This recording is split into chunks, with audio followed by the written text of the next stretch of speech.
जागृती ma'am, तुम्ही तुमचं बालपण, शिक्षण हे सगळं कुठे मुंबईतलंच आहे की कुठे बॉर्न अँड ब्रॉट अप कुठून आहात तुम्ही? बालपण, शिक्षण, born and born up Mumbai, दादरमध्ये झालेलं आहे माझं. माझा जन्म दादरचा आहे. किंग जॉर्जमध्ये माझं प्राथमिक शिक्षण झालं होतं. त्याच्यानंतरचं दहिसरला शैलेंद्र एज्युकेशन, त्याच्यामध्ये 10th पुढचं झालं. आणि कॉलेज माझं पाटकर कॉलेज ग्रॅज्युएशन आहे. आणि MBA माझं वेलिंगकरमधनंच आहे. हो, MBA म्हणजे तुम्ही MBA management marketing. Student. Yes, marketing, एकदम मार्केटिंग, मार्केटिंगमध्ये मी केलेलं मॅनेजमेंट आहे. सगळं तुम्ही शिकलेलं आहात. हो. आणि मग शाळेमध्ये अभ्यास कसा काय, म्हणजे MBA शिकलात म्हणजे अभ्यासू होतात तुम्ही? अभ्यासू असं म्हणता येणार नाही, परंतु अति एकदम हे पण नाही, एक ॲव्हरेज स्टुडंट होती. फर्स्ट क्लासमध्ये पास होणं हे एवढंच हे होतं. एकदम खूप स्टुडियस असं काही प्रकार नव्हता. पण MBA करण्याच्या पाठीमागे होतं की ऑब्व्हियसली जॉबमध्ये असताना मी फार्मा आणि FMCGमध्ये माझं जास्त ह्याच्यामध्ये नॉलेज म्हणजे म्हणतात ना, आपण त्याला म्हणतो की जास्त एक्सपिरियन्स त्या फील्डमध्ये मी घेतलेला आहे. सो त्यावेळेला तिकडे ती एक प्रमोशन पाहिजे म्हणून MBA करणं, हे बेसिकली त्यासाठीच मी MBA केलं होतं. MBA मार्केटिंग त्यासाठी मी केलं होतं. अदरवाईज असं स्टुडियस वगैरे स्टुडंट अजिबात नव्हते मी. पण ॲव्हरेज होती. फर्स्ट क्लास आणणं आणि कधी ड्रॉपआउट न करणं हा नेहमी माझा फोकस होता, की प्रत्येक वर्षी चांगल्या मार्काने पास होणं हे होतं. मग MBA जेव्हा तुम्ही केलं त्याच्यानंतर जॉब लगेचच जॉईन केलात की कसं काय? हो, माझं ग्रॅज्युएशनची जेव्हा मी एक्झाम दिली, ते एक्झाम दिल्यानंतर लगेचच मला म्हणजे बिफोर गेटिंग रिझल्ट आउट होण्याच्या आधीच मला जॉब मिळालेला होता. मी तेव्हापासून जॉब करते. साधारणतः 21 वर्ष जॉबचा माझा एक्सपिरियन्स आहे. अच्छा, MBA कधी कम्प्लीट केलं? MBA मी जॉबला लागल्यानंतर MBA केलं, कारण मला प्रमोशन हवं होतं म्हणून मग मी त्याच्यानंतर केलं. पण ग्रॅज्युएशननंतर मी चांगला एक्सपिरियन्स म्हणजे असं कुठलंही डिपार्टमेंट नाही ज्या डिपार्टमेंटमध्ये माझा एक्सपिरियन्स नसेल. सुरुवात केली होती ती मी अकाउंट्सपासून सुरुवात केली होती. सो अकाउंट्स नंतर मग परचेसमध्ये केलेलं आहे. परचेसनंतर मग टेलिमार्केटिंग मी पण केलेलं आहे. HR मध्ये कामं केलेली आहेत. आणि फायनली जेव्हा मी सेल्स अँड मार्केटिंगमध्ये आले तेव्हा ते फील्ड मला खूप कनेक्टेड वाटलं. आणि त्या फील्डनंतर मग माझं खूप लाईफ चेंज झालं. म्हणजे MIS पूर्ण बघणं, सेल्स रिलेटेड MIS असायचे किंवा मार्केटिंग रिलेटेड MIS असायचे, हे सगळे मी हँडल करत होती त्यावेळेला. म्हणजे वेगवेगळ्या नामांकित फार्मास्युटिकल कंपनी आणि FMCG कंपनीजमध्ये मी खूप चांगल्या पोस्टवरती काम केलेलं आहे. सो ते सेल्समध्ये माझा जास्त एक्सपिरियन्स आहे. ओके, मग सेल्समधला एक्सपिरियन्स आणि 21 वर्षाचा अनुभव जॉबचा कम्प्लीट. मग ह्याच्यानंतर मग तुम्ही म्हणजे अशा एका फील्डमध्ये आलात आता जे तुम्ही न्यूमरोलॉजी, ॲस्ट्रोलॉजी ह्यामध्ये सगळ्यामध्ये तुम्ही काम करतात, जिथे सेल्समध्ये तुम्ही बघतात तर तुम्हाला ट्रॅक रेकॉर्ड दिसतोय किंवा पासचा रेकॉर्ड दिसतोय आणि फ्युचरमध्ये आपण काय रेकॉर्ड आणणार आहोत त्याचं ग्राफ वगैरे हे स्टडी सगळा समोर असतो. पण ह्या ज्या सगळ्या ॲस्ट्रोलॉजी, न्यूमरोलॉजी ह्या सगळ्या काय म्हणतात एक इनविजिबल पॉवर्स आहेत आपण म्हणू शकतो. तर त्याच्यामध्ये कसं वळलात तुम्ही? मला बरेच जण हा प्रश्न विचारतात. रादर मलासुद्धा जर काही वर्षांपूर्वी, म्हणजे आता मला ह्या फील्डमध्ये येऊन ऑलमोस्ट मोर दॅन 8 इयर्स झालेले आहेत, 8 वर्ष झालेली आहेत. सो 8-10 वर्षांपूर्वी जर मला कोणी सांगितलं असतं की जागृती तू ह्या फील्डमध्ये येणार आहे, तर मी ते मान्यच नसतं केलं. कारण एक म्हणतात ना आपण की माझी जी जर्नी आहे तो एखाद्या गोष्टींवरती विश्वास असणं आणि त्या विश्वासाला म्हणजे मी फार गोष्टी ह्या मानत नव्हती की हा असं काही असतं वगैरे, असं फारसं माझं स्वतःचं मत नव्हतं की हे असं काही नसतं. अच्छा, तुम्ही पण मानत मी स्वतः मानत नव्हती ह्या गोष्टींना की हे असं काही असतं म्हणून, म्हणजे असं काही वास्तू किंवा असं काही ज्योतिष वगैरे. मी बॉर्न अँड ब्रॉट अप ब्राह्मण फॅमिलीमधली आहे. सो ब्राह्मण फॅमिलीमध्ये ह्या गोष्टी खूप म्हणजे नॉर्मल आहेत ह्या. पण तरीसुद्धा ज्या फॅमिलीमध्ये मी अपब्रिंगिंग केलेलं आहे त्या फॅमिलीमध्ये म्हणजे माझे आई, बाबा, मामा, मावशी ह्या सगळ्या ह्याच्यामध्ये त्या लोकांनी नेहमी सांगितलेलं आहे की कर्म ही खूप महत्त्वाचा रोल प्ले करतात. आणि बाकीच्या गोष्टी म्हणजे मंत्र वगैरे म्हणणं लहानपणापासून, कारण ब्राह्मणाचं फॅमिली त्यामुळे मंत्र उच्चार, गीतेचं पठण वगैरे हे मामाकडनं मी शिकलेली आहे. आणि सगळ्याच म्हणजे संध्याकाळ झाली की जसं आपण रामरक्षा म्हणणं, नंतर आपण उजळणी म्हणणं, लहानपणी तर आमचं पाढे म्हणायचे आणि शुभंकरोती वगैरे, तर हे सगळं संध्याकाळचं व्हायचं, अगदी प्रॉपरली फॉलो केलं जायचं. परंतु ह्या गोष्टींमध्ये श्रद्धा ठेवा अंधश्रद्धा ठेवू नका. हे मला लहानपणापासूनच म्हणजे माझ्या फॅमिलीने, माझ्या परिवाराने सगळ्यांनी मला हे सांगितलं. कर्म सगळ्यात महत्त्वाची असतात आणि ती आपण केलीच पाहिजे. पण जसजसं आपण मोठं होत जातो तेव्हा आपण ज्या युगात वावरतो, एक सायन्सचं युग आहे. सो त्याच्यामध्ये जास्त आपण लॉजिकल वेने आपण जातो. सो त्या लॉजिकल वेनेच मी पुढे जात होती. पण एक असा इंटरव्ह्यू मी 2016मध्ये बघितला आणि त्या इंटरव्ह्यूने मला थोडंसं ह्या गोष्टींमध्ये विचार करायला भाग पाडलं. त्यावेळेला जो इंटरव्ह्यू होता, ते आता माझे गुरु आहेत त्यांच्याचकडनं मी वास्तूची जी सुरुवात केली माझ्या जर्नीची, त्यांच्यापासून सुरुवात केली. सो ते जे मी शिकले त्यांच्याकडे, त्यांचा जेव्हा मी इंटरव्ह्यू बघितला तेव्हा त्याच्यामध्ये ना लॉजिकल गोष्टी त्यांनी सांगितल्या की कसं वास्तू किंवा कशी न्यूमरोलॉजी ही सायन्सशी कनेक्टेड आहे ते.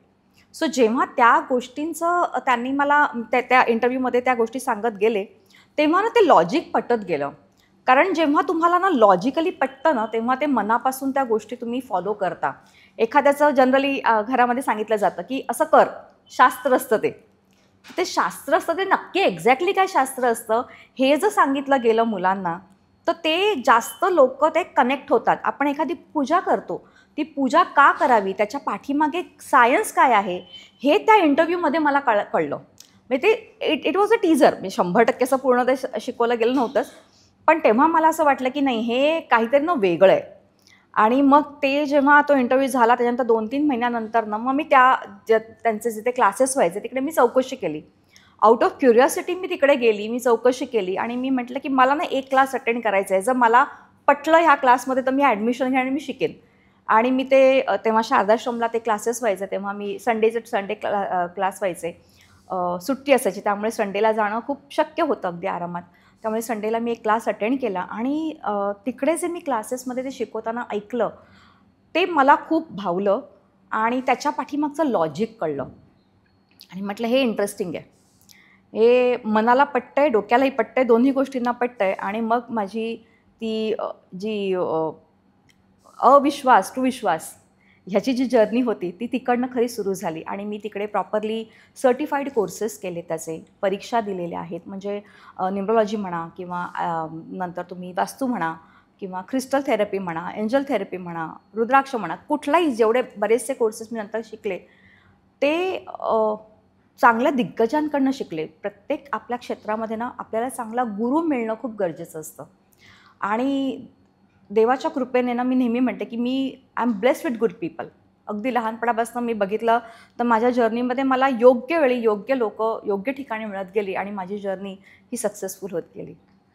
बरोबर. आणि पण हे जेव्हा तुम्ही इंटरव्ह्यू बघितलात त्यानंतर शिकायला गेलात त्यांच्याकडे, पहिला तुम्ही म्हणाल एक सेशन मी केला आणि त्यानंतर त्याच्या अनुभवाने पुढे तुम्ही कंटिन्यू केलं. मग यावेळेला जॉब चालू होता कसं काय? हां, हे जॉब चालू असतानाच मी हे शिकत होती. कारण तरी पण म्हणजे हे प्रोफेशन करावं हे डोक्यात अजिबातच नव्हतं. एक आवड निर्माण झाली, ते लॉजिक वाटलं, इंटरेस्टिंग वाटलं. म्हणजे लॉजिक म्हणायचं थोडं इंटरेस्टिंग वाटलं की हां, हे काहीतरी आहे, मस्त आहे. आणि म्हणून मग मी तिकडे इंटरेस्टिंग वाटलं म्हणून मी शिकत गेली. मग तिकडे प्रॉपरली 1 वर्षाचा तो बेसिक कोर्स केला, परीक्षा दिली. त्याच्यानंतर मी माझ्या घरामध्ये त्या वास्तूचे चेंजेस मी माझ्याकडे करून बघितले आणि त्याचे रिझल्ट मला विदिन 3 to 4 मंथ्स मला मिळालेत रिझल्ट्स. आणि ते मिळाल्यानंतर मी म्हटलं नाही, हे होतं आहे, काम करतं आहे. म्हणजे असं नाही की नुसतं पुस्तकी ज्ञानसुद्धा नाही का कामाचं, ॲक्च्युली ते वर्क करतं आहे की नाही हे स्वतः गिनीपिक स्वतःचं व्हावं लागतं कधीतरी. सो ते मी झाली आणि त्याच्यानंतर माझ्याकडे त्याचे रिझल्ट्स चांगले मिळाले. मग ऑब्व्हियसली ते नातेवाईकांना, ऑफिसच्या कलिग्सना, मित्रमैत्रिणींना मग असं ते त्या गोष्टी सांगत गेली. आणि हे जॉब चालू असतानाच ह्याच्यातल्या बऱ्याचशा गोष्टी शिकत गेली. सुरुवात केली वास्तूपासनं. मग मी हे केलं, रेकी केलेली, मी रेकी मास्टर आहे. सो रेकी त्याच्यामधनं शिकली. कारण एका वास्तूमध्ये गेल्यानंतर तो त्रास झाला. मग ते त्रास झाल्यानंतर मी माझे जे मेंटॉर होते त्यांना मी सांगितलं की मला एका प्रोजेक्टवरती त्यांनी पाठवलं होतं, मी तिकडे गेली होती. एक्झाममध्ये तो प्रोजेक्ट असतात आम्हाला करायला. तर मी तिकडे मला त्रास झाला, त्यांना मी सांगितलं की असं आहे. त्यांनी मला सांगितलं की नाही, तू घरी जा आणि मेडिटेशनच्या मुद्रेमध्ये बस आणि आम्ही तुला रेकी पास ऑन करतो. मला तेव्हा काहीच कळलं नाही. मी म्हटलं ठीक आहे, मी बसते तुम्ही सांगाल तसं. आणि त्यांनी जेव्हा ती रेकी पास ऑन केली तेव्हा मला विदिन 10 to 15 मिनिट्स माझं ब्रिथिंग नॉर्मलवर आलं.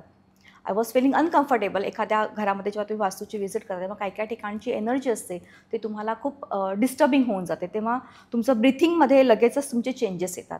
तर ते मला तेव्हा जाणवले. आणि मग तेव्हा ते जाणवल्यानंतर आणि त्यांनी मला जेव्हा रेकी दिली, हील केलं, तेव्हा लगेचच 10 ते 15 मिनिटात मला मिळालेला तो फरक किंवा मला जे कम्फर्टेबल वाटलं, पुन्हा नॉर्मल ब्रिथिंग झालं. सो तो जो एक 10-15 मिनिटांनी ना मी म्हटलं हे काय होतं, तेव्हा त्यांनी मला ही रेकी होती. म्हटलं ठीक आहे, मग मला रेकी पण शिकायची. मग मी रेकीची माझी जर्नी चालू झाली. मी रेकी शिकली मग त्याच्यातनं. मग क्रिस्टल थेरपी पण शिकली की जे जनरली लागते. आणि अशा बऱ्याच थेरपीज होत्या की ज्या मी शिकत गेली, एक एक गोष्ट शिकत गेली, सर्टिफाईड कोर्सेस करत गेली तिकडनं. सगळ्यात शेवटी न्यूमरोलॉजी शिकले. आणि ऑफिसमध्ये असतानाच नंबर्समध्ये मी नेहमीच काम करत होती, कारण मी MIS रिपोर्ट हँडल करत होती. म्हणजे 24 तास MISमध्येच नंबर्समध्ये होती. त्यामुळे नंबर्सशी मी खूप कनेक्टेड झाली लवकर आणि ते मला छान वाटलं. आणि नंबर्समध्ये मग माझं पुढे जर्नी जी चालू झाली तिकडनं चालू झाली. आणि नंतर जवळजवळ 4 वर्ष मी हे शिकणं आणि साईड बाय साईड ह्या गोष्टी करणं असं चालू होतं माझं. परंतु या प्रोफेशनल दृष्टिकोनातनं मी बघितलं नव्हतं, पण हे मी करत होती 4 वर्ष आधी. म्हणजे आपल्या कलिग्सला हेल्प करणं किंवा फॅमिली मेंबर्सला हेल्प करणं हाच पहिला उद्देश. It was not focus to be do as a for generating income असं नव्हतंच. पण हे जी जर्नी शिकण्याची तेव्हा सुरू झाली 2016 पासनं ते आजही 2025 आहे. मी आजही शिकते, कारण अपग्रेडेशन हे लागतं. बरोबर. ते आहे, अशी जर्नी चालू झाली.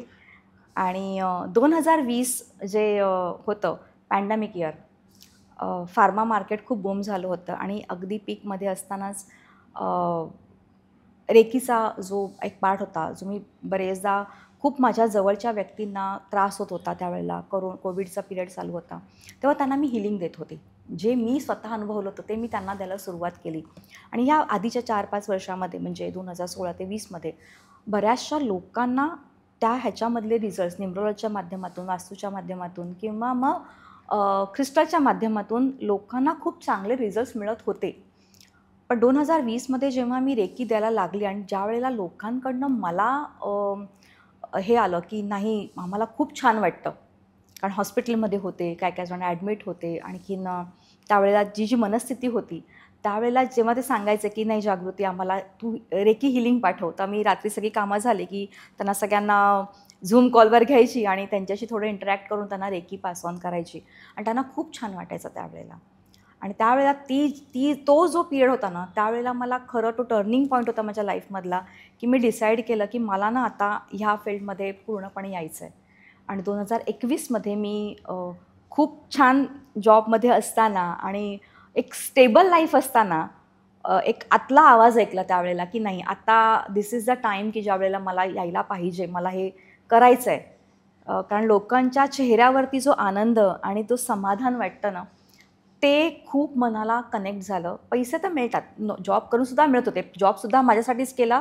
आणि आता ज्या प्रोफेशनमध्ये आहे ते सुद्धा माझ्या आनंदासाठीच मी करते, कारण जेव्हा दुसऱ्यांच्या चेहऱ्यावरचा आनंद बघते तेव्हा त्याच्यामध्ये मी स्वतःला खूप आनंदी फील करते. आणि म्हणून मग मी या फील्डमध्ये 2021पासून मी पूर्णपणे आले. रिझाईन केलं मी मार्च 2021मध्ये आणि मी ह्या फील्डमध्ये आली. तुम्ही आता बऱ्याच गोष्टी मला सांगितल्यात की न्यूमरोलॉजी बोललात आणि अजून क्रिस्टल, रेकी आणि वास्तू ह्या सगळ्या गोष्टी बोललात. ह्याच्यात मला एक न्यूमरोलॉजीबद्दल खूप क्युरिओसिटी की काय असतं एक्झॅक्टली, न्यूमरोलॉजी काय काम करतं, म्हणजे आपल्या आयुष्यात त्याचं काय अस्तित्व आहे? न्यूमरोलॉजी जी असते, नंबर्स असतात. आता जसं आपण आता कम्युनिकेट करतो आहोत, ती ही आपली एक भाषा आहे, एक लँग्वेज आहे, कम्युनिकेशनची लँग्वेज आहे. तसंच हे जे ब्रह्मांड आहे, युनिवर्स आहे, हे सुद्धा प्रत्येकाशी कम्युनिकेट करायचा प्रयत्न करतो. पण त्याची भाषा थोडी वेगळी असते. देव प्रत्यक्ष येऊन किंवा हे ब्रह्मांड प्रत्यक्ष येऊन सांगणार नाही आहे, बाबा असं कर म्हणून, ते कधीच सांगत नाही. परंतु ते ना काही सिम्बॉल्सच्या माध्यमातून किंवा नंबर्सच्या माध्यमातून नेहमी आपल्याशी कम्युनिकेट करायचा प्रयत्न करते, बोलायचा प्रयत्न करते. सो ही लँग्वेज आहे, ती communication language of universe is symbols and numbers. So आपण आत्ताच्या लाईफमध्ये सुद्धा, आज आपला जन्म होतो तेव्हा ती जी तारीख येते त्या दिवसापासून आपण त्या नंबरशी कनेक्ट होतो. रादर हे नंबर्स आपल्या लाईफमध्ये ना खूप फ्रिक्वेंटली रोल चांगले प्ले करत असतात. म्हणजे आईच्या गर्भामध्ये बाळ 9 महिने 9 दिवस, पुन्हा तिकडे नंबर्स आलेच. सकाळी उठल्यानंतर आपण सगळ्यात पहिल्यांदा किती वाजले बघतो, तिकडे पण नंबर्स आलेच. आपला जन्म होतो त्याच्यासाठी आपल्या बर्थ सर्टिफिकेटवरती आपली बर्थ डेट आणि टाईम लिहिला जातो, ती पण नंबर्स आलेच. सो ह्याच दिवशी, ह्याच वेळी, ह्याच वारी आपण का जन्माला येतो, तर त्याच्या पाठीमागे डेफिनेटली काहीतरी गूढ आहे. आणि ते गूढ जे आहेत ते तुम्हाला तुमच्या 1 ते 9 नंबर रँडमली आपण एक बेसिक ज्या ह्याच्यामध्ये आहे त्या नंबरशी आपण कनेक्टेड होतो. मग तसा एखादा आपण डेट ऑफ बर्थ जेव्हा आपण म्हणतो तेव्हा जी डेट ऑफ बर्थ असते ती डेट ऑफ बर्थ म्हणजे ज्या दिवशी आपला जन्म झाला तो, आणि जेव्हा पूर्ण आपण त्या डेट ऑफ बर्थचं म्हणजे फॉर एक्झाम्पल आपण जर घेतली तर 1 मे 1977 अशी जर आपण एखादी बर्थ डेट घेतली तर 1 हा त्याचा झाला मूलांक, म्हणजे त्याचा मूळ स्वभाव कसा असतो ते त्याच्यावरनं कळतं. आणि त्या पूर्ण डेट ऑफ बर्थची जेव्हा आपण टोटल करून सिंगल डिजिटवरती जेव्हा आपण आणतो तेव्हा जो नंबर आपल्याला सिंगल डिजिट मिळतो त्याला म्हणतो आपण भाग्यांक किंवा डेस्टिनी नंबर म्हणतो. सो ते 2 नंबर असतात ते आपल्या लाईफमध्ये ना खूप इम्पॉर्टंट रोल प्ले करत असतात. बेसिक जे आपण म्हणतो मूलांक म्हणतो, तो मूलांक म्हणजे तुमचा मूळ स्वभाव कसा आहे, आणि भाग्यांक म्हणजे तुम्हाला पुढे कुठे जायचं आहे, तुमचं भाग्य कशामध्ये आहे, हे त्याच्यातनं आपण कनेक्टिव्हिटी येऊन जाते. तसे प्रत्येक नंबरचे हे ॲट्रिब्यूट आहे. 1 ते 30 नंबर जे आपल्याला आत्ता कॅलेंडर ह्याच्याप्रमाणे 31पर्यंत जे दिसतात, तर त्याचे जे कॉम्बिनेशन म्हणजे बेसिकली 1 ते 9 नंबर आपण गृहीत धरून चालूया की ते आहेतच, पण त्याच्याच कॉम्बिनेशनमध्ये पुढचे नंबर आलेत. 11 नंबर मास्टर नंबर आहे, 1 + 1 2 येतो, 23मधनं 5 येतो, 13मधनं 4 येतो. सो हे त्याच्यामध्ये सगळे ते ॲट्रिब्यूट्स आहेत ते तसे डिवाईड होऊन जातात आणि त्या कॉम्बिनेशनमध्ये त्यांच्यामध्ये ते स्वभाव वैशिष्ट्य बघायला मिळतात आपल्याला. तुम्ही आता हे बोलतायत, तुमची स्वतःची बर्थ डेट तर तुम्ही काय म्हणतात त्याला स्टडी केलाच असेल. हो. सो तुम्हाला असं आढळलं का की तुम्ही लोकांना हेल्प करण्यासाठी पुढे काही गोष्टी अगदी. तुमच्या लाईफमध्ये या ज्या टर्न झाल्या आहेत येस. तर त्याचा स्टडी तुम्हाला झाला का? हो. गिनीपिक स्वतःलाच पहिला करावं लागतात. नो डाऊट की जरी आपल्याला कळलं तरीसुद्धा ना डॉक्टर स्वतःचंच ऑपरेशन स्वतः कधी करू शकत नाही. पण जेव्हा मी ह्या फील्डमध्ये आली त्यावेळेला पहिल्यांदा माझ्याच नंबरचा मी अभ्यास केला होता आणि त्यावेळेला कळलं की अरे माझ्याकडे हे नंबर्स आहेत. कदाचित त्यामुळे का असेना पण ते बॅक ऑफ द माइंड कुठेतरी चालू होतं आणि ते मग शेवटी 4 वर्षांनी का होईना पण मी त्या फील्डमध्ये नक्की आले आणि ते नंबर्स माझ्याकडे होते. म्हणूनच देवाच्या कृपेने, स्वामींच्या कृपेने आत्तापर्यंत चांगलं यश मिळत चाललेलं आहे. नाईस. सो न्यूमरॉलॉजी तुम्ही म्हणतात की ह्याच्यात बऱ्याच गोष्टी भाग्य आणि त्या माणसाचा स्वभाव ह्याच्यातून कळू शकतो आणि त्या गोष्टी आपल्याला त्या नंबर्सप्रमाणे अफेक्ट पण करतात. सो एखादा माणूस जन्माला आलाय आणि तो एक नंबर घेऊन जन्माला आलाय तर त्या नंबरचं ते आपल्या हातात नसतं. आपण कोणत्या दिवशी, कोणत्या टायमाला, कोणत्या दिवसाला आपण जन्माला आलोय, तर तो जो आकडा आहे तो आपल्या हातात नसताना मग माणसं त्याच्यात काय चेंज करूच नाही शकत. मग तेव्हा काय तुम्ही सोल्युशन देतात? थोडंसं ह्याच्यामध्ये मी या प्रश्नाला थोडंसं रेक्टिफाय करते. आपल्याला आत्ता असं वाटतंय की आपल्या हातामध्ये जन्म घेणं नसतं, पण थोडंसं स्पिरिच्युअलच्या हिशोबाप्रमाणे तो एक वेगळा सेक्टर होऊन जातं की आपण एखाद्या तारखेला जन्माला येतो ना, तर हे आपण आपल्या विषने येतो जन्माला. तर तो डिसाईड आपण कोणाच्या घरी जन्माला जायचं आहे हे खरं आपला जो एक आत्मा जो आपण म्हणतो सो तो डिसाईड करतो की मला ह्या घरामध्ये जन्माला यायचं आहे, ह्या तारखेला यायचं आहे. सो आपली जी काही कर्म असतात, म्हणून काही न्यूमरॉलॉजीमध्ये कार्मिक नंबर्स पण असतात. 13 इज अ कार्मिक नंबर, 14 पण कार्मिक नंबर आहे, 19 कार्मिक नंबर आहे. सो असे कार्मिक नंबर पण आहे की जे गेल्या जन्माचं काहीतरी आहे ते ह्या जन्मी पूर्ण करण्यासाठी ह्या पर्टिक्युलर तारखांमध्ये जन्माला आलेले असतात.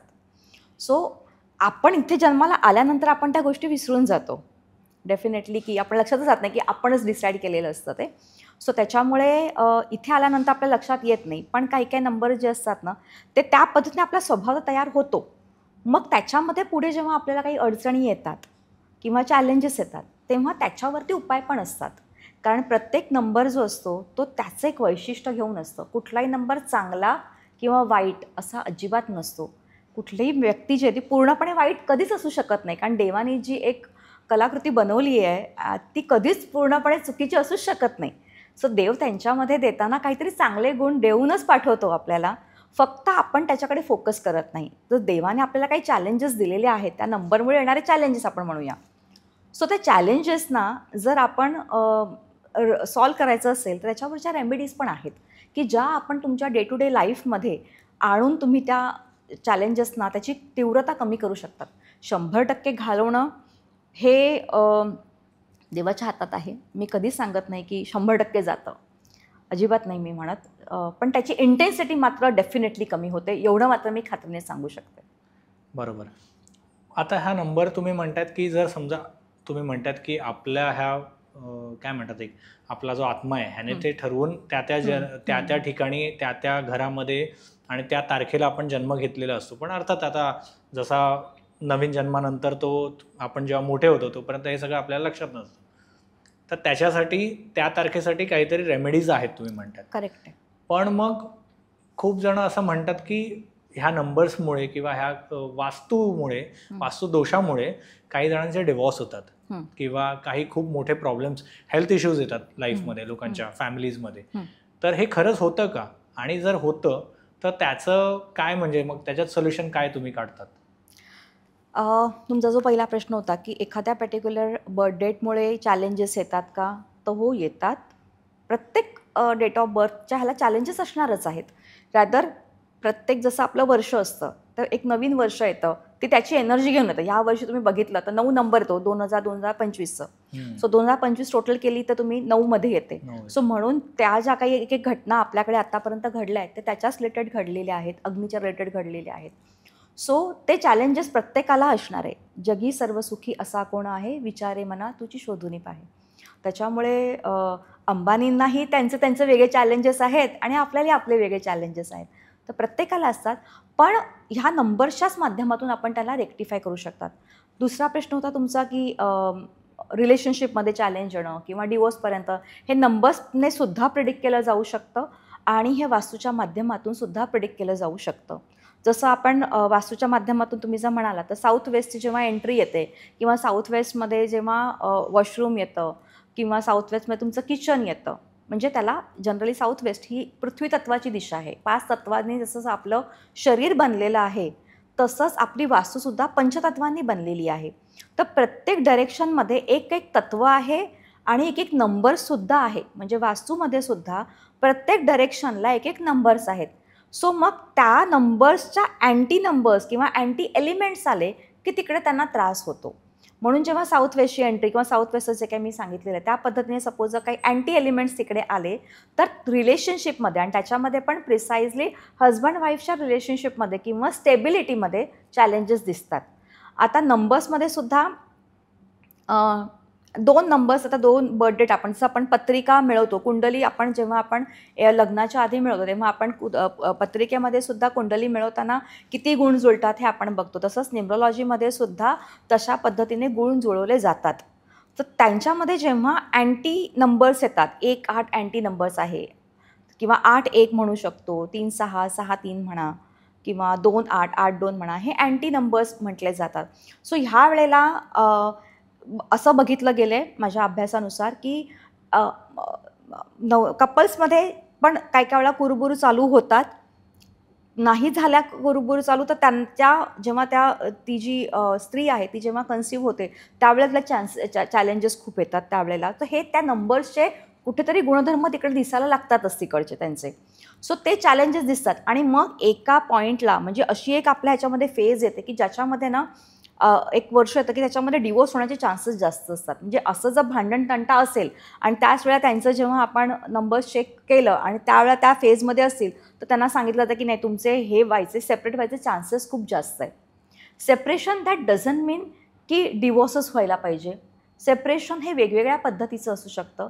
सेपरेशन म्हणजे डिवोर्स, सेपरेशन म्हणजे कामानिमित्त नवरा बायको पूर्णपणे लांब जाणं, चांगल्या वेने सुद्धा सेपरेशन येऊन जातं. किंवा सेपरेशन म्हणजे एकमेकांना ज्या पद्धतीने म्हणतात ना कम्पॅटेबिलिटी द्यावी लागते, एक साथ द्यावी लागते. चढ उतार प्रत्येकाच्या, ते चढ उतार त्या ह्याच्यामध्ये कम्पॅटेबल म्हणजे साथ न मिळणं त्यांच्या लाईफमध्ये, तो सुद्धा एक प्रकारचा नाही म्हटलं तर तो दुरावाच आहे. एकत्र राहून एकत्र न असणं हा पण एक दुरावा मानला जातो. आणि अगदीच वर्स्ट केसमध्ये म्हणजे असं फार क्वचित होतं, पण पुढे जाऊन दोघांपैकी एका कोणाचं तरी पुढे जाऊन निधन होणं ह्या पण प्रकारच्या गोष्टी त्यामध्ये दिसू शकतात. पण त्याच्यासाठी वास्तू कारणीभूत आहे अशातला भाग येत नाही किंवा न्यूमरोलॉजी कारणीभूत आहे अशातला भाग येत नाही. तर त्याची कर्म कारणीभूत होतात थोडीफार. ओके. पण मग वास्तुदोषामुळे आरोग्याचा पण प्रॉब्लेम होतो हे आरोग्याचा प्रॉब्लेम होतो, हेल्थ इश्यूज येतात. कारण जेव्हा आपण चुकीच्या ठिकाणी जेव्हा कलर म्हणजे वास्तूमध्ये सुद्धा कलर थेरपी ही खूप इम्पॉर्टंट आहे. जर तुम्ही नॉर्थ डायरेक्शन आपण जलतत्वाची दिशा म्हणतो, वॉटर एलिमेंट आहे, तिकडे जर तुम्ही फायर एलिमेंट म्हणजे लाल रंग जास्त राहणार, तुम्हाला मग ॲसिडिटीचे इश्यू, हेल्थ इश्यूज, ऑपॉर्च्युनिटीमध्ये चॅलेंजेस हे तुम्हाला तिकडे जाणवायला लागतात. तेच जर तुम्ही ब्ल्यू साईडला, ब्ल्यू अपोजिट साईडला म्हणजे साऊथमध्ये टाकाल, त्याचे एक वेगळे हेल्थ इश्यूज दिसायला तुम्हाला सुरुवात होतात. तर जेव्हा घरामध्ये जातो तेव्हा माझ्या घरामध्ये साऊथ ईस्टला माझं किचन नाही म्हणून मला प्रॉब्लेम येतो असं म्हणणं चुकीचं आहे कम्प्लिटली. जे बरेचदा हल्ली सगळीकडे तेच सांगितलं जातं की साऊथ ईस्टला किचन असलं पाहिजे.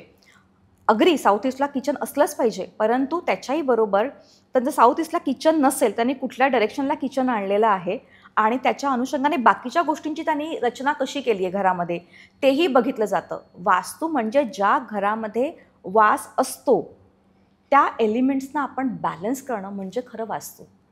सो आपण हे बॅलन्स केलं पाहिजे. पंचतत्वांना जेव्हा आपण बॅलन्सिंग करतो तेव्हा ती वास्तू छान पद्धतीने तुम्हाला रिझल्ट देते. कळलं. लोक मी बघितलं खूप वेळा ना त्यांच्या नावाच्या स्पेलिंग्समध्ये चेंजेस करतात.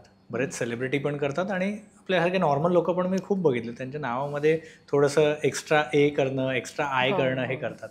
सो ह्याचा फायदा काय होतो आणि का लोक असं करतात? हे खूप छान प्रश्न आहे तसा की असं खरंच होतं का? तर माझाही आधी हा विश्वास नव्हता. Again non believer to believer ही जर्नी पुन्हा एकदा ह्याच्यामध्ये आली की नावात काय ठेवलं आहे, नावात बरंच काही ठेवलेलं आहे. आपण आपली ती आयडेंटिटी आहे आपल्याला ओळखण्याची. सो नावाचं जे असतं ना, आत्ता सध्या तरी आपण जी लँग्वेज जास्तीत जास्त वापरली जाते इंग्लिश लँग्वेज. आपण आज कुठलाही फॉर्म करा, तुम्ही सोशल मीडियावर जा, तुम्ही इंग्रजीमध्येच तुमच्या नावाचं लिहितात. तर प्रत्येक अल्फाबेटला, इवन मराठीमध्ये सुद्धा, देवनागरीमध्ये सुद्धा तुम्हाला प्रत्येक त्या अल्फाबेटला एक एक नंबर डिनोट केले जातात. सो ह्या नंबर्सना जेव्हा तुमच्या डेट ऑफ बर्थ बरोबर चांगल्या पद्धतीने जेव्हा त्याला सिंक्रोनाइज केलं जातं तेव्हा त्याचे रिझल्ट चांगले येतात. जसं नेटवर्क, आपण मोबाईलमध्ये जेव्हा नेटवर्क आपल्या जवळपास असेल तर आपल्याला चांगलं नेटवर्क मिळालं तर आपलं कम्युनिकेशन प्रॉपर होतं. तसंच जेव्हा आपलं जे म्हणतात ना की नावाच्या स्पेलिंगमधले नंबर्स आणि आपल्या डेट ऑफ बर्थचे नंबर्स ह्याला आपण चांगलं सिंक्रोनाइज केलं तर नेटवर्क चांगलं मिळून आपल्याला त्याच्यातनं चांगले रिझल्ट्सच मिळतात. कम्युनिकेशन चांगल्या पद्धतीने होतं. सो तो हा एक फरक आहे. म्हणून बरेचसे सेलिब्रिटीज म्हणजे तुम्ही माझ्या नावामध्ये सुद्धा बघाल तर मी जागृतीमध्ये JAA ॲड केलेला आहे. सो ते करताना तो ए पुढे टाकायचा की पाठीमागे असला पाहिजे, तर तो कुठल्या वोवल्समध्ये वाढवायचं की बाकीच्या कुठल्या नंबर्समध्ये वाढवायचं, हे सगळं आम्हाला त्याबद्दल अभ्यास करावा लागतो आणि त्या पद्धतीने आम्ही मग त्याला हे करून मग सांगतो. बरं, तर ह्याच्यामध्ये अजून एक आहे की लीगल डॉक्युमेंटवरती चेंज करायचं का? तर अजिबात नाही, मी तर म्हणते. कारण आधीच्या काळामध्ये लीगल डॉक्युमेंट्स हे डेफिनेटली हार्ड कॉपीमध्ये जास्त वापरले जायचे. आत्ताचं जे युग आहे त्याच्यामध्ये सगळं ऑनलाईन आहे आणि हे सगळं सॅटेलाईटने कनेक्टेड आहेत आपण. तर तुम्ही तुमच्या फेसबुकवरती, इन्स्टावरती, व्हॉट्सअपवरती, जिथे जे सोशल मीडियामध्ये तुमचं नाव आहे तिकडे तुम्ही पहिल्यांदा चेंज करून बघा. 7 ते 8 महिन्यामध्ये तुम्हाला त्याचे रिझल्ट दिसायला लागतील. काही लोकांना महिन्यातच मिळालेली आहेत. ते त्यांची ती फेज पण तशी असते, त्याप्रमाणे त्यांना लगेचच मिळतात सुद्धा. पण अदरवाईज 7 ते 8 महिने कमीत कमी लागतात एखादे व्हायब्रेशन तुमच्याबरोबर मॅच होण्यासाठी त्या नावाचे, आणि ते ऑटोमॅटिकली मॅच होतं. त्यामुळे तुम्हाला कुठे लिगलमध्ये तुम्ही चेंज करायची गरज नाही आहे. तुमचा सोशल मीडियातर्फे तुम्ही या सॅटेलाईट थ्रू पूर्ण युनिवर्समध्ये ते नंबर्स फिरतात, ते सिंक्रोनायझेशन होतं आणि त्याचे रिझल्ट्स हळूहळू मिळायला लागतात तुम्हाला. ओके, पण हे तर झालं आपलं नावाचं. तुम्ही जसं म्हणाल तुमच्या ह्याच्यात तुम्ही AA ॲड केल्यात. सो नावामध्ये तुम्ही चेंजेस केलेत. पण नंबरमध्ये असेल, समजा आता तुमची बर्थ डेट आहे, समजा 1 तारीख आहे आपण पकडून चालूया, तर 1 तारखेचे तुम्ही म्हणाल फायदे पण आहेत, तोटे पण आहेत. आता जेव्हा ते कॉन्स आहेत, प्रोज आहेत, कॉन्स आहेत, पण ते कॉन्स आहेत त्याच्यासाठी काय स्पेशल काही गोष्ट आहे तुमच्याकडे की काय त्याच्यातून तुम्ही त्या नंबर्ससाठी काही करतात? हो, जसं सुरुवातीलाच मी बोलली होती की कर्मांवरती खूप जास्त भर देते मी. जे मी आत्ता या फील्डमध्ये आल्यानंतरसुद्धा जेव्हा मी या प्रोफेशनमध्ये मी आहे आणि मी करते, तर ज्या रेमेडीज आम्हाला शिकवल्या आहेत त्या रेमेडीजना ना मी प्रॅक्टिकल अप्रोचने त्याला मी पुढे आणते. एखाद्याला सपोज मला कळतं आहे की फॉर एक्झाम्पल नंबर 2ला आपण घेऊयात. नंबर 2 हे आपण जे एलिमेंट म्हणतो, वॉटर एलिमेंट, त्याला आपण इंडिकेट करतो. सो जर 2 नंबर वीक असेल ना, तर आम्ही त्याला म्हणतो की 2 नंबर वीक आहे तुझा. म्हणजे तो जरी 2 नंबर म्हणजे 2 तारखेला त्याचा जन्म झाला, तर तो नंबर किती ॲक्टिवेट आहे त्याच्याशी बोलून आम्हाला कळतं की हा त्याच्या प्लसमध्ये जातोय की मायनसमध्ये जातोय. त्याचा प्लसमध्ये जात असेल तर ते चांगले ॲट्रिब्यूट्स होतात त्याला, पण मायनसमध्ये जात असेल ना, त्याला आम्ही सांगतो, म्हणजे असं म्हटलं जातं की शंकराच्या पिंडीवर त्याने पाणी किंवा मग दूध अर्पण केलं पाहिजे. तर मी सांगते हे चुकीचं नाही आहे, हे आहे बरोबर. म्हणजे आम्हाला तर हेच शिकवलं होतं. पण त्याला मी जोड काय दिली माहिती आहे, तुम्ही त्याच्यावरती 2 पळी घातलीत ना दुधाच्या, पाण्याच्या, तरीसुद्धा त्या शंकराला डेफिनेटली मिळणार आहे, कारण तुमचा भाव महत्त्वाचा आहे. आणि तेच दूध, तेच पाणी तुम्ही वाचवा किंवा तेच दूध तुम्ही एखाद्या गरिबाला द्या, की ज्याला खरोखर त्याची गरज आहे. त्याच्यामधनं जेव्हा ते तुम्हाला म्हणतात ना, की त्याच्याकडनं पुण्य. जो मिळेल, त्याचा जो आशीर्वाद मिळेल किंवा त्याचा जो आनंद असेल ना, त्याने तुमचं ॲटोमॅटिकली नंबर 2चे व्हायब्रेशन चांगले होणार आहेत. सो शंकराच्या पिंडीला पाणी अर्पण केल्यानेच किंवा मग त्याच्यावरती दुधाचा अभिषेक केल्यानेच होतो, तिथे करा. ते अगदी आनंदाने करा तुम्ही तिथे तर आहेच. परंतु त्याच्यात सोडलं तुम्ही हे पण कराल ना, तर त्याचे तुम्हाला लवकर फायदे मिळून जातील. सो त्याला मी अशी जोड देत गेली, कारण ह्याने तुमची कर्म ॲटोमॅटिकली रेक्टिफाय होत जातात आणि त्यातनं तुम्हाला सक्सेस मिळत जातं. बरोबर. आता थोडं वास्तूकडे मी समजून घ्यायचं आहे मला. सो वास्तूमध्ये एनर्जी असते हे सगळेच म्हणतात आणि असते, मी स्वतः पण बिलीव्ह करतो. पण जेव्हा आपण आपलं घर घेतो तेव्हा वास्तू आपण करू शकतो, कारण का ते बघून घेतो किंवा जे काय. पण जे आता मुंबईसारख्या शहरामध्ये खूप जण रेंटवर राहत आहेत, तर जेव्हा ते लोक रेंटवर राहतात त्यावेळेला वास्तू बघितलं जातं का, आणि त्याचे म्हणजे किती फायदा आहे किती तोटा आहे ह्या गोष्टीचा? डेफिनेटली हा प्रश्न जो तुम्ही विचारला ना, हा मला मॅक्झिमम माझ्याकडे वास्तूसाठी जेव्हा येतात लोक येतात की आम्हाला वास्तू व्हिजिट करायची आहे, पण आमचं ना रेंटचं घर आहे, तर ते चालण्यासारखं आहे का? तर खूप छान प्रश्न आहे की येस, हे चालण्यासारखं आहे. कारण तुम्ही जेव्हा रेंटवर राहता तेव्हा तुम्ही तुमच्या कष्टाच्या कमाईचे पैसे त्याच्यामध्ये इन्व्हेस्ट करता. तुम्ही त्या फ्लॅट ओनरला तुम्ही देताय. ॲज गुड ॲज EMI भरल्यासारखाच आहे तो. तुम्ही तो देताय, तुम्ही तिथे राहताय, तुमचा वास आहे. ज्याच्यामध्ये आपण राहतो ती वास्तू. मग त्याचे जे ॲट्रिब्यूट्स आहेत ते जास्त तुम्हाला मिळणार आहे जो तिथे राहतोय तिकडे. वेअर ॲज ओनरला त्याचा काही पर्सेंटेज मिळणार आहे. त्या कदाचित त्या ओनरचे 3-4 फ्लॅट असतील तर ती विभागली जाते एनर्जी ना त्याच्याकडे. सो त्याच्याकडे तो पार्ट खूप कमी येतो. परंतु जो व्यक्ती तिथे राहतो तो जास्त त्या वास्तूच्या संपर्कामध्ये येतो आणि त्या एनर्जीच्या संपर्कामध्ये येतो, आणि म्हणून त्यांनीसुद्धा वास्तू करून घेणं खूप गरजेचं आहे. म्हणजे कुठलाही फ्लॅट घेताना, कुठल्याही जागा बुक करताना किंवा जमिनीचा तुम्ही लँडचा पीस पण विकत घेत असाल कुठला, तर तो घेतानासुद्धा आजूबाजूच्या सगळ्या गोष्टी आपण चेक करून घ्यावी लागते. आधीच्या काळामध्ये मातीचा कस कसा आहे तो पहिला बघितला जातो, त्याला खणलं जातं, त्याच्यामध्ये पाणी भरलं जातं. 3-4 प्रकार आहे की जेणेकरून कळतं की ती माती कुठल्या टाईपची आहे. मातीचे सुद्धा टाईप आहेत.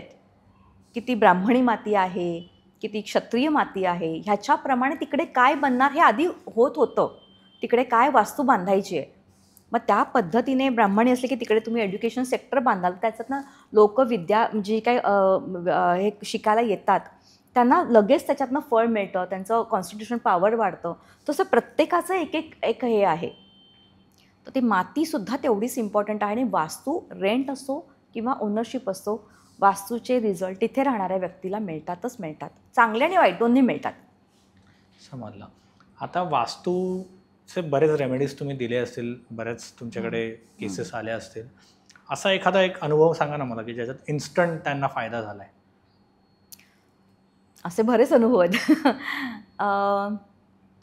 वास्तूमध्ये मी पहिल्यांदा गेल्यानंतर ना, बिंग अ वास्तू कन्सल्टंट, मी कधीच पहिल्यांदा सांगत नाही की तुम्ही ह्या यंत्रांच्या, कारण आत्ता सध्याचं युग आहे की त्याच्यामध्ये तुम्ही तोडफोड नाही करू शकत आहे. आणि त्याच्यामध्ये यंत्रांच्या माध्यमातून किंवा कलर थेरपीच्या माध्यमातून किंवा इंटरनल काही चेंजेस सांगूनसुद्धा त्याच्यामध्ये मिळतात. तर यंत्र पटकन लावणं लोक तयार होत नाही. पिरॅमिड्स आणि क्रिस्टल्स वगैरे किंवा यंत्र आपण म्हणतो त्याला आपण लावायला तयार होत नाही. मग त्यावेळेला त्यांना जी आमची तिकडे खरं त्याच्यामध्ये आमची स्पेशालिटी आम्हाला दाखवावी लागते की त्यांची जी रचना आहे घराची ती चेंजेस करून बऱ्याच लोकांना त्याच्यातनं फायदा मिळालेला आहे. की ह्या साईडला तुम्ही ह्या कलरचं एलिमेंट आणून बघा, ह्या साईडला हे कलर लावून बघा. मग तुमच्या त्या सोफ्याचे असो, तुमच्या बेडचे असो, तुमच्या कर्टन्सचे असो, तर ते तसं लावूनसुद्धा त्यांना फरक पडलेला आहे. इवन कडे गेल्यानंतर आम्हाला त्या ब्रिथिंगमधनं आम्हाला कळतं की ह्याची वास्तू कुठल्या टाईपने डिस्टर्ब झालेली आहे. तर ती क्लीन्स कशी करायची हे पण आम्ही त्यांना पहिल्या व्हिजिटमध्ये आम्ही त्यांना सांगतो की ती क्लिन्झिंग करा तुम्ही. आणि त्यातनं त्यांना रिझल्ट मिळालेले आहेत. इन्स्टंट रिझल्ट मिळालेले बघितलेले आहेत. म्हणजे अगदी एखादा छोटा उपाय तुम्हाला जर अगदी सांगायचं झालं अगदी त्याच्यामधलं, तो कोणी करू शकतो. तो म्हणजे खूप स्टक झाल्यासारखं वाटत असेल ना लाईफमध्ये, की मी आता मला काय करतो ते कळत नाही आहे, तर तुमच्या घरामधलं जे फर्निचर आहे ना, ते थोडं हलवा तुम्ही. तिकडच्या तिकडेच हलवा, त्याला क्लीन करा आणि जिथे ते क्लटर आहे ना, ते पहिलं साफ करा. मी सांगते तुम्हाला विदिन अ वीक तुम्हाला काय ठिकाणी तर विदिन 24 आवर्स रिझल्ट मिळालेले आहेत. इतके इन्स्टंट रिझल्ट. तुमच्या घराच्या वास्तूला तुम्ही थोडी मुवमेंट आणली किंवा तुमच्या घरातलं क्लटर साफ केलं ना, तरी अर्धे प्रश्न तुमचे सॉल्व्ह होऊन जातात. सो असे कलरच्या माध्यमातून किंवा इंटरनल थोडे चेंजेस करण्याच्या सांगायच्या माध्यमातून आम्ही त्यांना इन्स्टंट रिझल्ट्सवर मिळालेले आहेत. काय ठिकाणी त्या लोकांनी सांगितलं की मग 6 महिन्यानंतर मी एकदा रिव्ह्यू घेते त्या लोकांचा, की फॉलोअप सेशन पण नुसतं आपण एकदा कन्सल्टन्सी देऊन लगेच हे होत नाही. 6 महिन्यांनी रिव्ह्यू घेतला जातो की काय तुम्हाला पुढे जायचं आहे रेमेडीजना, काय करायचं आहे. सो ते म्हणत मॅडम आम्हाला 6 महिन्यात इतका छान फरक पडला की आम्हाला रेमेडीज आता वाटतच नाही काय करायला पाहिजेत म्हणून. तर रिझल्ट मिळणं हे महत्त्वाचं आहे. सो असे बरेचसे माझे क्लायंट आहे की ज्यांना कन्सल्टन्सीमधनंच रिझल्ट मिळालेले, त्यांना ती लोकं नाही गेलेत रेमेडीजला सुद्धा. आणि काय म्हणतात की अजून मिळाले, अजून आम्हाला जास्त चांगले पाहिजेत, तर आम्हाला रेमेडीज करायचे आहेत. मग ते 6 महिन्यांनी रेमेडीज पण तशा केलेल्या आहेत. सो तशा गोष्टी आहेत. ऑनलाईन बरेच आता इंस्टाग्रामवर बरेचसे व्हिडिओज येतात आणि आपलाही व्हिडिओ हा ऑनलाईन जाणारच आहे तसा. पण असे बरेच व्हिडिओज येतात, आपल्यालाही कळत नाही नक्की कोण बरोबर बोलतोय कोण चुकीचं बोलतोय. आणि आपण काहीतरी एक उपाय करतो त्याच्यातला ऑनलाईन बघून तसा. ठीक आहे. असे 3 कोणत्या गोष्टी आहेत ज्या लोक वास्तूबद्दल किंवा न्यूमरोलॉजीबद्दल चुकीच्या करतात? 3 गोष्टी तुम्ही काय सांगू शकाल मला? चुकीच्या अशा म्हणू शकत नाही, कारण इतकी लोक जेव्हा बघणारी असतात ना, हजारोनी लाखोनी लोक बघतात त्या गोष्टी, रील्स बघतात. त्या लाखोनी लोक जेव्हा बघतात, त्या ज्या रेमेडीज सांगितल्या जातात त्या जनरलाइज असतात रेमेडीज. त्याच्यामुळे प्रत्येकाची फेस कशी चालू आहे त्याप्रमाणे आणि तो कोणत्या इंटेन्शनने करतो आहे त्याप्रमाणे त्यांना रिझल्ट मिळत असतात. त्यामुळे कधी रेमेडी कुठल्या चुकीच्या असं म्हणू शकत नाही. पण जनरलाइज रेमेडी म्हणजे असं झालं ना की आपलं डोकं दुखतं, आपण क्रोसिनची गोळी घेतो, परंतु तेच जर आपल्याला थोडं जास्त इंटेन्सिव्हली डोकं दुखतं आहे, सारखं डोकं दुखतं आहे, तर क्रोसिनच्या गोळीने नाही काम चालतं. त्यासाठी तुम्हाला स्पेशालिटीज घ्यावी लागते. त्याच्यामुळे हे सगळे रील जे बघतात आहे किंवा काही हे करतात आहे ते चुकीचं नसतं. मी तर म्हणते की त्यातल्या 100% लोकांना कोणालाच फरक मिळणार नाही आहे. त्यातल्या लाखोच्या ह्याच्यामधनं काही हजारांनाच जेमतेम किंवा काही 100-200 जणांनाच रिझल्ट मिळणार आहेत. बट कारण ते जनरलाइज आहे, इट इज नॉट स्पेसिफिक अशी नाही आहे. त्याच्यामुळे त्याचे रिझल्ट्स मिळणार आहेत. असं नाही की कुठली चुकीची असते त्याच्यातला भाग नाही आहे. फक्त एवढंच सांगू इच्छिते की जेव्हा वास्तूच्या माध्यमातून किंवा नंबर्सच्या माध्यमातून, स्पेशली वास्तूच्या ह्याच्यामध्ये मी जास्त बघितलं आहे की आम्ही कुठल्याही वास्तू व्हिजिटला जायच्या आधीच आमच्याकडे ना तो काय माहिती आहे ना आमची साऊथ वेस्टची एंट्री, त्यामुळे आम्हाला प्रॉब्लेम येणारच आहे. असं नसतं काही. आपण जेव्हा तसं सारखं बोलतो ना, तर ही जी वाणी आहे ना आपली, ही खूप महत्त्वाची आहे. जसं आपण म्हणतो की वास्तूमध्ये गेल्यानंतर तथास्तु, वास्तू तथास्तु म्हणत असते. तर आपण जे काही बोलतो त्या पद्धतीने ते वास्तूचं आपल्या तथास्तु म्हणत असतं. तर तुमच्या लाईफमध्ये किती चॅलेंजेस असू दे, मग तुमचं वास्तू कुठलाही वास्तुतज्ञाने सांगितलं की हे वास्तू तुमची खूपच खराब आहे, तरीसुद्धा तुम्ही त्या वास्तूला नेहमी सांगा की तू आम्हाला खूप फळणारी आहेस, खूप छान आम्हाला रिझल्ट्स मिळतात आहे, तू खूप आम्हाला छान सामावून घेते आहेस. तर तुम्ही जे बोलता ना ती वास्तू तथास्तु म्हणता आणि त्या पद्धतीने तुम्हाला चांगले रिझल्ट मिळतात. त्यामुळे अजिबात घाबरून जाऊ नका की एखाद्याने सांगितलं की तुमचं साऊथ वेस्टला एंट्री आहे तर प्रॉब्लेम आहे, किंवा नॉर्थ ईस्टचं तर हल्ली खूप झालेलं होतं की नॉर्थ ईस्टला वॉशरूम आलं आणि म्हणजे तर मग ते त्या व्यक्तीला कॅन्सरच होणार, असं होणार तसं होणार, असं काही बरंच यूट्यूबमध्ये मी ऐकलेलं आहे. असं काही नसतं. प्रत्येकाचं जे असतं त्यावरती रेमेडीज आहेत, त्या रेमेडीज करा, घाबरून जाऊ नका. कुठलंही शास्त्र जे आपल्या पूर्वजांनी जे इन्व्हेंट केलं किंवा जे काय त्यांनी फॉलो केलेलं आहे, पुढे आपल्याला दिलेलं आहे, ते आपल्या चांगल्यासाठी आहे. ते आपल्याला घाबरवण्यासाठी नाही आहे. त्याच्यामुळे कधीही काहीही कुठलाही चॅलेंज आला तर तर घाबरून न जाता एका चांगल्या वास्तू कन्सल्टंटला अप्रोच करून त्याच्यावरती काय उपाय आहे का ते नक्की शोधून घ्या आणि त्या पद्धतीने ते उपाय करा आणि त्यातनं रिझल्ट 100% मिळतात लोकांना. खूप जुनी लोक होती, त्यांना त्यांच्या बर्थडेच माहीत नव्हत्या. म्हणजे माझ्या आजोबांना पण माहीत नव्हतं. तर त्यांचं 15 ऑगस्ट ते त्या लोकांना सगळ्यांना ते बाय डिफॉल्ट 15 ऑगस्ट आणि 1 जून मला वाटतं त्या बाय डिफॉल्ट डेट लागलेल्या आहेत. पण त्यांना डेट माहीतच नाही कारण गावात जन्म झाले आहेत वगैरे. तर त्यांना डेट्सच माहीत नाहीत, बर्थ डेट. तर त्यांचं काय म्हणजे त्यांचं मग कसं ठरतं सगळं, कारण त्यांना नंबरच माहीत नाही आहे. मग त्यांना तुम्ही स्टडी कसं करतात? किंवा अशी काही लोक आहेत की अगदी ते लोक ना त्यांचा जन्म रात्री 11:30-12च्या दरम्यान झालाय, म्हणजे तो मला वाटतं दिवस संपत पण आलाय. तसं तर हिंदू शास्त्राप्रमाणे तो रात्रच आहे, ती दिवस ऑलरेडी संपलेला आहे. पण आपण इंग्लिश कॅलेंडर प्रमाणे पण म्हणायला गेलो तर तो संपत आलाय 11:30, 12, 11:45. मग तेव्हा तुम्ही काय कन्सिडर करतात सगळ्या गोष्टी? खूप छान हा आहे प्रश्न. बऱ्याचशा आधीच्या लोकांचं तसंच आहे की त्यांना त्यांच्या बर्थडेट्स ज्या असतात त्या शाळेमध्ये ॲडमिशनच्या वेळेला ते वय वाढवून किंवा वय कमी करून त्या पद्धतीने ती लोकं हे केलेली असतात. तर ह्या लोकांमध्ये किंवा आपण ज्यांचा जन्म स्पेसिफिकली 11:30 ते 12:30 ह्या दरम्यानचा आपण बघितला म्हणजे हिंदू कॅलेंडरप्रमाणे आणि आपल्या इंग्लिश कॅलेंडरप्रमाणे खूप वेगळा होऊन जातो. कारण आपण हिंदू आपण पकडतो सूर्योदयापासून सूर्यास्तापर्यंतचा आपण बघतो, आपण जनरली काळ बघतो. तो सूर्योदय आपण कन्सिडर केला जातो आपल्याकडे. तर ह्या लोकांच्यामध्ये मी आज आय थिंक मोर दॅन 1000 म्हणजे 1000पर्यंतचे मी न्यूमरोलॉजीचे काउंट करतो. 1000नंतर काउंट करणंच बंद केलं. त्यापेक्षा जास्त लोकांचे जे मी नंबर्स बघितले त्याच्यातनं कन्क्ल्युजनवरती आलेली आहे की जेव्हा असे ज्यांचे 2 डेट ऑफ बर्थ असतात तेव्हा त्यांचं 2 पद्धतीने लाईफ चाललेलं बघितलेलं आहे. एक बर्थ डेटवर त्यांचं पर्सनल लाईफ चालतं, एका बर्थ डेटपासून त्यांचं प्रोफेशनल लाईफ चालतं. सो त्यांच्याकडे मिक्सअप असं त्यांना चॅलेंजेस, जगाच्या वेगळे चॅलेंजेस त्यांच्या लाईफमध्ये घडतात. म्हणजे नॉर्मल व्यक्तींना ते चॅलेंजेस असं वाटतच नाही, पण त्या लोकांमध्ये ते चॅलेंजेस असतात. हे माझ्या लक्षात आलं त्याचं स्टडी केल्यानंतर. आणि त्यांच्या बोलण्यातनं कळतं. तुम्ही मगाशी बोललात की ज्यांना डेट ऑफ बर्थ माहितीच नाही आहे, रँडमली कुठेतरी त्याच्यामध्ये मेन्शन केले, ते त्या डेट ऑफ बर्थचे व्हायब्रेशन तर घेतातच, कारण त्यांच्या त्या ऑन डॉक्युमेंट ते आलेलीच आहे ती डेट ऑफ बर्थ म्हटल्यानंतर त्याचं ते व्हायब्रेशन घेणारच आहे. परंतु त्यांची नाळ एका डेट ऑफ बर्थला वेगळी जुळलेली आहे. सो त्यांच्या लाईफमध्ये ना चॅलेंजेस त्या पद्धतीने येतात. जसं म्हटलं की त्यांचा मूळ स्वभाव म्हणा किंवा त्यांचा डेस्टिनी नंबर म्हणा, म्हणजे ज्याला आपण भाग्यांक म्हणतो. सो ते कुठे ना कुठे त्यांच्या लाईफमध्ये ते येतातच सारखे सारखे. ते त्याच पद्धतीचे त्यांचे चॅलेंजेस पण येतात, त्या पद्धतीच्या चांगल्या गोष्टी पण घडतात. मग जेव्हा माझ्याकडे असे येतात की ही आमची खरी नाही आहे बर्थडेट, ही आमची डॉक्युमेंटची बर्थडेट आहे पण आम्हाला आमची खरी बर्थडेट माहिती नाही आहे, तेव्हा त्या व्यक्तीशी जेव्हा मी बोलायला लागते तेव्हा मला कळतात की ह्यांचा कुठला नंबर प्लसमध्ये चालला आहे, कुठला नंबर मायनसमध्ये चालला आहे. आणि त्या पद्धतीने त्यांना आपण त्याच्या रेमेडीज आपण देऊ शकतो की फेज कुठली चालली आहे. किंवा त्याच्यामध्ये अजून काही टेक्निक आहेत की ज्याच्यामध्ये फॉर एक्झाम्पल डाउजिंग आहे, जे आधीच्या काळामध्ये ना पाणी शोधण्यासाठी करत होते किंवा खजाना शोधायचा वगैरे. सो ते डाउजिंगमधनं सुद्धा आपल्याला कळतं की ह्या व्यक्तीची डेट ऑफ बर्थ खरी किती आहे, ती कुठली आहे, ते पण आपण त्यामध्ये आपण काढू शकतो त्याच्यामधनं.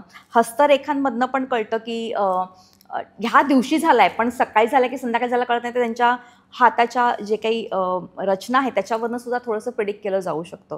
तर ह्या बरेचसे देर आर मेनी मॉडॅलिटीज की ज्याच्यामधनं आपल्याला कळतं. सो त्यांच्या डेट ऑफ बर्थला बघून त्यांच्याशी बोलून मग त्या पद्धतीने त्यांचे नंबर्स, आता आपण नंबर्सचं विचारतो, नंबर्सप्रमाणे त्यांना त्या पद्धतीने आम्ही रेमेडीज देतो. बोलण्यातनं कळतं त्यांच्या, म्हणून त्यांच्याबरोबर कुठल्याही डेट ऑफ बर्थमध्ये जेव्हा आपल्याला न्यूमरोलॉजी सर्व्हिस घ्यायला येतात तेव्हा मी त्यांच्याशी इंटरॅक्शन करते आणि समजून घेते नक्की ते काय बोलतात आहे, कसं बोलतात आहे. आणि त्याच्यावरनं कळतं की हा नंबर वीक आहे किंवा हा नंबर त्यांचा प्लसमध्ये चालला आहे. आणि त्या पद्धतीने मग त्यांना त्याच्या रेमेडीज आम्ही तिकडे प्रिसाईज करतो. 11:30 ते 12:30मध्ये पण सेम प्रॉब्लेम आहे की त्यांना आयडेंटिफाय करावं लागतं की ह्याचं पर्सनल लाईफ कुठल्या डेट ऑफ बर्थवरनं चाललं आहे आणि प्रोफेशनल लाईफ कुठल्या डेट ऑफ बर्थवरनं चाललं आहे. आणि मग त्या पद्धतीने सपोज ती व्यक्ती आली माझ्याकडे, त्याच्या प्रोफेशनल लाईफमध्ये चॅलेंजेस आहेत, तर चॅलेंजेसवरनं कळतं की ह्याची ही बर्थ डेट वीक होत चालली आहे आणि ह्याची ही बर्थ डेट पर्सनल लाईफमध्ये आलं तर पर्सनल लाईफच्या बर्थ डेट कुठलं चाललेलं आहे 11:30 12:30च्या मध्ये तो कुठे अडकला आहे, तर त्या पद्धतीने कळतं की नाही ह्याचं पर्सनल लाईफ नाही ह्या डेट ऑफ बर्थने चाललं आहे आणि प्रोफेशनल लाईफ ह्या डेट ऑफ बर्थने चाललं आहे. आणि त्या पद्धतीने आपण त्यांना उपाय देतो त्या लोकांना. ओके, मग ते रेमेडीजने त्या गोष्टी पद्धतीने कव्हर होऊन जातात पूर्णपणे. कारण प्रत्येक वर्षात त्यांचे येणारे चॅलेंज आधी पूर्ण, म्हणजे जसं आपण होमिओपॅथीमध्ये जेव्हा जातो औषधं घ्यायला तेव्हा तुम्ही बघाल तर तुमचं लाईक्स डिसलाईक्स, तुमचं खाणं पिणं पॅटर्न आजार सगळं लिहिलेलं असतं. त्याच पद्धतीने न्यूमरॉलॉजी जेव्हा सेशनला मी घेते तेव्हा त्यांच्या ह्या सगळ्या गोष्टींचा अभ्यास असतो. एका ऑर्गनाईज सेक्टरमध्ये ऑर्गनाईज वेने काम करायला मला आवडतं आणि त्यामुळे तुम्ही कुठल्याही माझ्या क्लायंटचा 8 वर्षापूर्वीचा देखील रेकॉर्ड विचाराल तर माझ्याकडे तो लिहिलेला तुम्हाला मिळेल, कारण तो त्या पद्धतीने त्याला हे केलेला असतो, लिहिलेला असतो. कधी आला तरी पण मला कळतं की ह्याचं त्यावेळेला त्या वेळेला अशा ह्या गोष्टी मी रेमेडीज दिल्या होत्या आणि मग ते त्यांना बाकीच्या पुढच्या दृष्टिकोनातनं त्या अभ्यासाला मला पण इझी पडून जातं, कारण ही केस हिस्ट्री माहिती असते ना थोडीशी, त्याच्यामुळे ते इझी पडतं समोरच्या व्यक्तीला पुन्हा कनेक्ट होण्यासाठी. नाईस. ओके, तुम्ही आता एवढे नंबर्सविषयी मला छान छान गोष्टी सांगतायत. मला आता जाणून घ्यायचं होतं की 1 ते 9 नंबर ह्याच्यामध्ये नंबर कोणता चांगला, किंवा ह्या 9 नंबरचं सगळ्यांचंच मला सांगू शकाल काय चांगलं आहे? नंबर तर मी सांगते तुम्हाला सर, नंबर तर सगळेच चांगले. असा कुठलाच नंबर नाही आहे की जो खूप वाईट आहे आणि खूप चांगला आहे, असं काहीच नाही आहे. पण काय प्रत्येक जसं म्हणतात ना, प्रत्येक विटॅमिन्स आपल्या शरीराला पाहिजे असतं, तसंच प्रत्येक नंबरची आपल्याला गरज असते.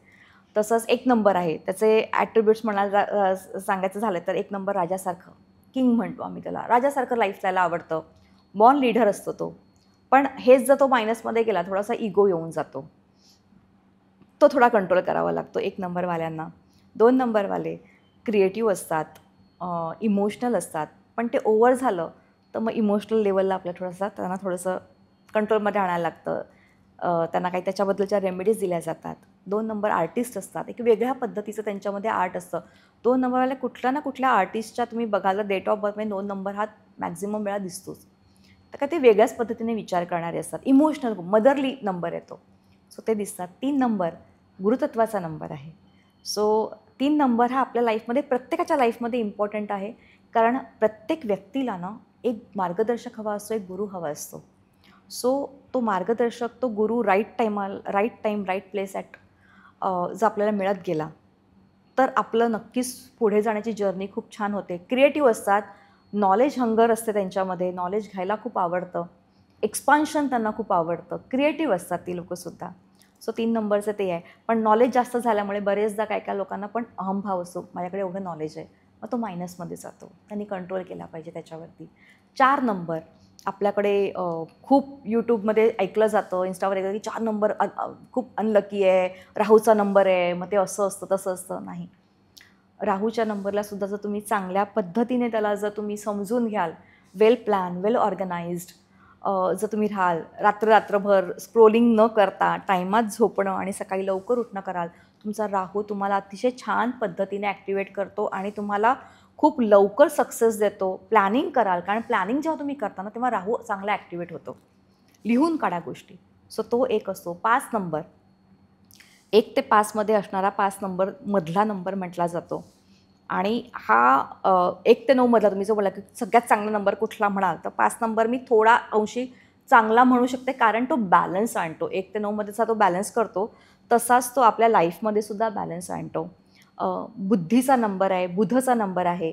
सो बिझनेसमध्ये, बुद्धीमध्ये, वाक्चातुर्य म्हणजे ज्याचं बोलण्याचं चांगलं असं असेल त्या लोकांमध्ये हे बघाल तर 5 नंबर खूप कॉन्ट्रीब्यूट केलं जातं. सो तो 5 नंबरचा पण मधला असल्यामुळे बरेचदा ड्युएल माइंडमध्ये ही लोकं दिसतात नंबरमध्ये. 6 number name, fame, success, luxury, हे सगळं मीडिया रिलेटेड. आता तुम्ही जे आहे तर तुमचं 6 नंबर हा ॲक्टिवेट आपण आता करतो आहे. तुम्ही तुमचं करताय, मी माझा 6 नंबर ॲक्टिवेट करतो, कारण मीडिया रिलेटेड जेव्हा येतं तेव्हा लक्झरी आहे.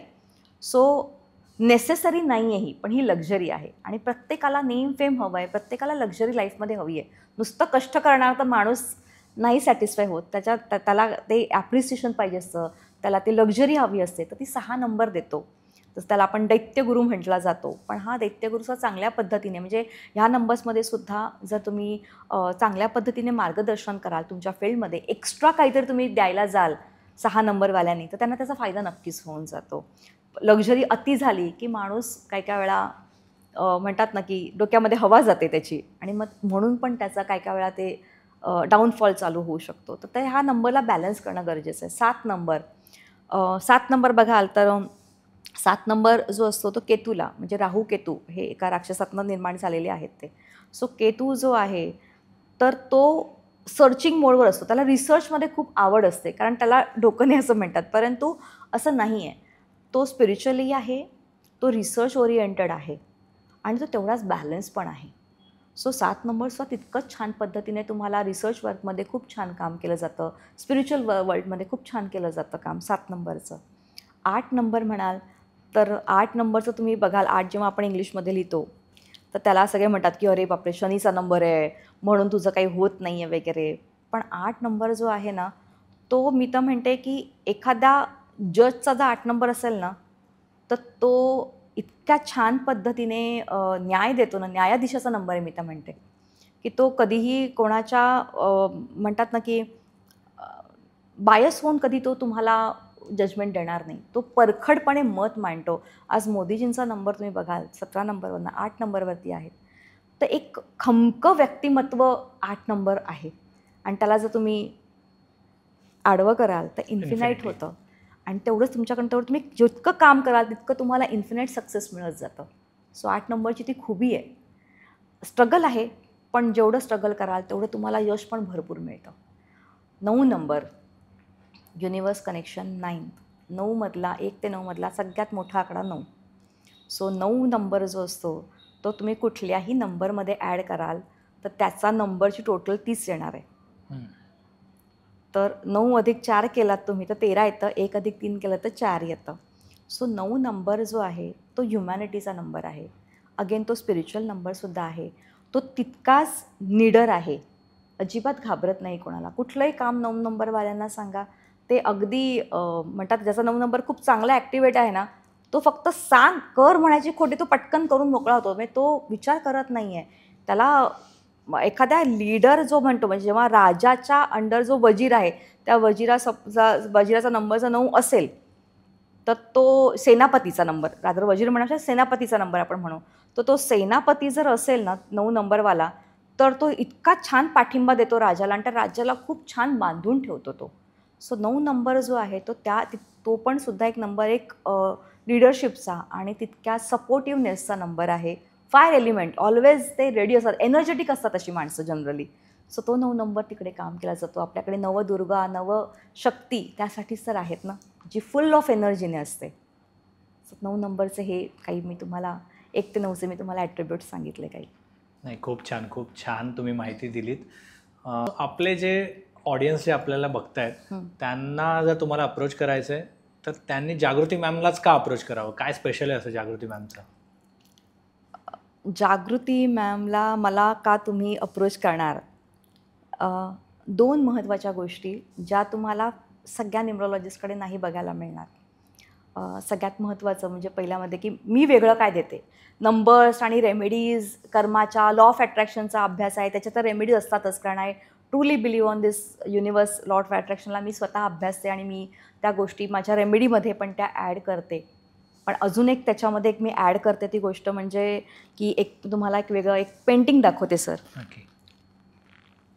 सो हे एक पेंटिंग आहे की ह्या पेंटिंगमध्ये तुम्ही काय बघताय आता, म्हणजे तुम्हाला काय दिसतंय ह्या पेंटिंगमध्ये? मला व्हाईट कलरची फुलं दिसत आहेत हां आणि पान दिसत आहेत आणि काही कलर्स दिसत आहेत जे वर्टिकल लाईन्स आखून त्याच्यामध्ये कलर्स तुम्ही हे केलेले आहेत. ओके. सो आता तुम्हाला मी सांगते, हे जे दिसतंय तुम्हाला ना ह्याच्या पाठीमागे सगळे नंबर्स आहेत आणि माझ्या डेट ऑफ बर्थचे नंबर्स आहेत. असे काही कॅल्क्युलेशन्स आहेत ह्याच्यामध्ये की जे बॅक ऑफ दिस पेंटिंग केलेले आहेत आणि माझ्या डेट ऑफ बर्थप्रमाणे माझ्यासाठी कुठले लकी कलर्स आहेत ते कलर ह्या कॅनव्हासवरती आलेले आहेत आणि त्या पद्धतीने हे पेंटिंग तयार झालेलं आहे. ह्याला आपण एनर्जाईज करतो. एका चांगल्या दिवशी एनर्जाईज करून त्याच्यामध्ये हिलिंग पॉवर भरून मंत्रांचं उच्चारण करून ही त्याला त्या प्रत्येक डेट ऑफ बर्थच्या पद्धतीने हे पेंटिंग तयार होतं आणि हे युनिक पेंटिंग असतं. म्हणजे माझ्यासारखं पेंटिंग तुम्हाला दुसरीकडे कुठेच दिसणार नाही, कारण ते तुमच्या डेट ऑफ बर्थवरनं, तुमच्या नंबर्सवरनं आणि त्याच्या पाठीमागे तुमच्या नंबर्सचे काय काय कॅल्क्युलेशन्स करून ते नंबर्सचं ते पेंटिंग तयार करून तुमच्यापर्यंत आणलं जातं. ते रंग संगती वेगळी असते तुमची. सो त्या पद्धतीने आणलं जातं. ह्याच्यामध्ये दाखवताना जर बघाल तर तुम्ही व्हाईट कलरचा मी जास्त हे केलेलं आहे. सो माझ्या नंबर्सप्रमाणे आणि सगळी उमललेली फुलं आहेत. सो ह्याच्यामध्ये सुद्धा एक लॉजिक आहे की ग्रोथ दाखवतं आहे. एक म्हणतात ना एक प्युरिटीचा कलर आहे ह्याच्यामध्ये. सो तो प्युरिटी तुमच्याकडे आणण्याचं आणि ती जी प्युरिटी आहे किंवा ती जी एक वेगळी एनर्जी आहे ती प्रत्येकापर्यंत पोचण्यासाठी हे तसं त्या पद्धतीचं हे पेंटिंग तयार केलेलं आहे. ह्याच्यामध्ये अजून एक आहे ते म्हणजे तुम्ही बघितलं तर एक जसं आपण सूर्योदय होतो तेव्हा त्याची जशी शेडिंग आहे ह्याच्यामध्ये दिलेली आहे तशी शेडिंग की इथे मध्ये येलो आहे, नंतर इथे ऑरेंज झालेला आहे. तर तसंच ते सूर्य उगवतं तेव्हा कसा तो येलो असतो तो हळूहळू तो ऑरेंज होतो. सो ते ग्रोथ दाखवली आहे ओव्हरऑल. तर ह्याच्या पाठीमागे ह्या सगळ्या गोष्टींचा विचार करून हे पेंटिंग तयार केलं जातं. असोसिएटेड आहे, मी स्वतः पेंटिंग करत नाही, ह्याच्या पाठीमागचं कॅल्क्युलेशन, ह्याच्यामध्ये भरणारी ऊर्जा हे मी भरते. कॅल्क्युलेशन मी करते, स्ट्रक्चर मी तयार करते, परंतु हे पेंटिंग असोसिएट केलेलं आहे रिया द आर्ट स्टुडिओ. माझी खूप छान मैत्रीण आहे ती, she is artist. So she is an artist आणि तिने हे तयार करते. ते आम्ही डिस्कशन करून त्या पद्धतीने मी त्यांना सांगते की ह्या पद्धतीने हे पेंटिंग आहे, ही व्यक्तिमत्व असं आहे आणि ह्याला ह्या कलरचं कॉम्बिनेशन करून हे भाव पाहिजे त्या पद्धतीने ते केलं जातं. शेवटी त्यांची पण एनर्जी त्याच्यामध्ये लागते आणि हे पूर्ण झाल्यानंतर ह्या पूर्ण पेंटिंगला हील केलं जातं मंत्रांनी, हिलिंग पॉवरनी, काही नंबर्सने आणि काही अफर्मेशन्सने, आणि ते त्या व्यक्तीला दिलं जातं आणि त्याची एका वेगळ्या लेवलची ती ऊर्जा त्याने त्यांच्या घरी लावून किंवा ऑफिसमध्ये लावून ह्याला त्यांना मिळते. ही माझी जी स्पेशालिटी आहे ह्याच्यामधली. नाही, खूप छान पेंटिंग आहे आणि त्याच्या मागचं तुम्ही जे सांगितलं ते मला वाटतं अजून खूप छानच आहे. हो, कारण ते विचार त्या पद्धतीने त्या पेंटिंगमधनं मांडावे लागतात आपल्याला. अजून दुसरी गोष्ट म्हणजे भोजपत्रावरती यंत्र करते मी. भोजपत्र असतं, डेट ऑफ बर्थवरनं तयार होणारं यंत्र असतं. ते एका विशिष्ट नक्षत्र, वार, वेळ बघूनच तयार केलं जातं. त्याची शाही पण असते त्या यंत्र बनवण्याची, तीसुद्धा मी घरी करते आणि एका वेळेला 2च व्यक्तींचं बनतं ते, त्यांच्या डेट ऑफ बर्थवरनं. जास्त लोकांचं असं बनवलं आहे, ठेवलं आहे आणि दिलं आहे असं कधीच होत नाही. तुमचं आलं की तुमच्यासाठीच ते बनणार, तुमच्या नावाने पर्टिक्युलर डेट, टाईम, नक्षत्र बघून ते बनवलं जाणार ते भोजपत्रावरती यंत्र आणि तुम्हाला ते दिलं जाणार आहे. आणि त्याचे रिझल्ट्स म्हणतात ना, ते मी नेहमी म्हणते छोटा पॅकेट बडा धमाका आहे त्याच्यामध्ये. सो दिसताना ते यंत्र एवढंसं दिसतं, परंतु त्याचे जे व्हायब्रेशन आहेत ना ते खूप वेगळ्या लेवलला जातात. तर हे तुम्हाला फार कमी लोकांकडे, कारण ते जेव्हा आम्ही बनवतो तेव्हा त्याच्यासाठी एक वेगळी आम्हाला आमच्या गुरूंकडनं दीक्षा घ्यावी लागते. त्याचं चॅन्टिंग करून स्वतःला त्या लेवलला न्यावं लागतं आणि त्यानंतर मग आम्हाला ते अलाव करतात की तू आता यंत्र बनवू शकतेस. सो असं कुठल्याही पद्धतीचं यंत्र आहेत ते मी हाताने बनवू शकते. सो तो आपली एक स्पेशालिटी तुम्ही म्हणू शकता. नाही, खूप छान. मला आता एक छोटासा प्रश्न पडला आहे की तुम्ही माहिती तर खूपच छान दिलीत, पण आपले जे ऑडियन्स बघतायत त्या सगळ्यांना तुम्हाला जर कनेक्ट करायचं असेल आणि तुमच्याकडून त्यांच्या येणाऱ्या लाईफमधले प्रॉब्लेम सॉल्व करायचे असतील तर त्यांनी तुम्हाला कसं कनेक्ट करावं? त्यांनी कनेक्ट करण्यासाठी माझं ऑफिस आहे मलाडला, इझॉन मॉलमध्ये माझं ऑफिस आहे. तर त्या ऑफिसमध्ये येऊन अपॉइंटमेंट घेऊन त्यांनी मला नक्कीच अप्रोच करावं. माझा मी नंबर आणि माझं इन्स्टा पेज जे आहे ते मी नक्की शेअर करते तुमच्याकडे. त्याच्याकडनं तुम्ही शेअर करून अपॉइंटमेंट घेऊन तुम्ही डेफिनेटली मला अप्रोच करू शकता. अपॉइंटमेंट बेसिसवरती मी अवेलेबल असते. तुम्ही इथे आलात आणि आपल्या गप्पा गोष्टी झाल्या, बऱ्याच गोष्टी मला तुमच्याकडून कळाल्या, पण तुम्हाला हा पॉडकास्टचा अनुभव कसा वाटला? खूपच छान वाटला हा अनुभव. रादर गप्पांच्या माध्यमातून जेव्हा काही विचारलं जातं तेव्हा ते इतकं छान भावतं, कारण जेव्हा लोक घाबरले असतात, आमच्याकडे येणारी लोक, डॉक्टर आणि आमच्याकडे येणारी लोक आहेत ना, आनंद असंच आलो भेटायला म्हणून कधीच कोणी येत नाही. आपण डॉक्टरांकडे असंच जातो का? कधीच जात नाही. तर आमच्याकडे जेव्हा लोक येतात, माझ्याकडे येतात, तेव्हा त्यांना पहिल्यांदा हील करणं हे खूप महत्त्वाचं असतं.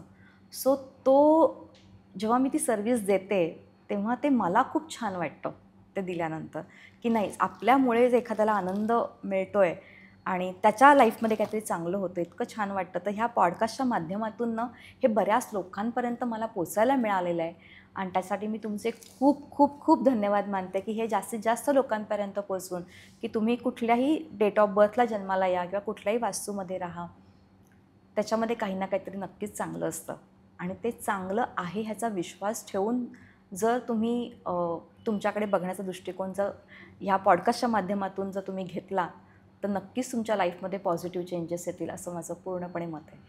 नक्की. तुम्ही इथे आलात आणि आपल्या सगळ्या ऑडियन्सला आणि मला पण बऱ्याच गोष्टींची माहिती दिली, याबद्दल खूप खूप धन्यवाद आणि तुम्ही अजून लोकांना हेल्प करा त्यांच्या आयुष्यात आणि त्यांचं आयुष्य छान होऊ देत, हेच माझं नक्की. मनोकामना.